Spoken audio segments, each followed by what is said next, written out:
ఆండాళ్ తిరువడిగళే శరణం. తిరుప్పావై 20వ పాసురం తెలుగులో భావం.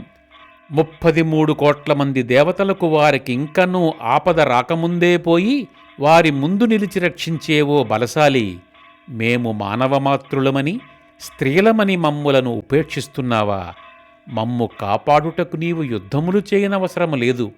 నీవు మేలుకొనున్నప్పుడు నీ దివ్యమంగళ స్వరూపమును దర్శించే భాగ్యాన్ని ప్రసాదించు చాలు స్వామి. ఓ నీళాదేవి, బంగారు కలసముల వంటి స్తనద్వయమును, దొండపండు వంటి అధరములను, సన్నని నడుమును కలిగి అతిలోక సుందరముగా విరాజిల్లుచున్న మాయమ్మ, నీవు శ్రీమహాలక్ష్మీదేవికి సమానురాలవు. కరుణించి నీవైనా మేల్కొనవమ్మా. నేను లేచి మీకేమి చేయవలనందువా వినుము. మన స్వామి అయిన శ్రీకృష్ణునకు శరీరముపై చిరుచెమట పట్టినప్పుడు దానిని ఉపశమింపచేయగా వీవన కైంకర్యమును చేయుటకు ఒక దివ్యమైన విసనకర్ర నిమ్ము.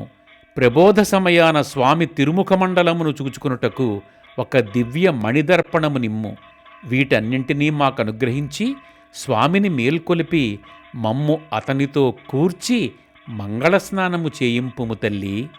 నీ అనుగ్రహం ఉన్ననే కదా మా ఈ వ్రతము మంగళముగ పూర్తి కాగలదు అని నీళాదేవిని వేడుకుంటున్నారు ఈ పాసురంలో. ఆండాళ్ తిరువడిగళే శరణం.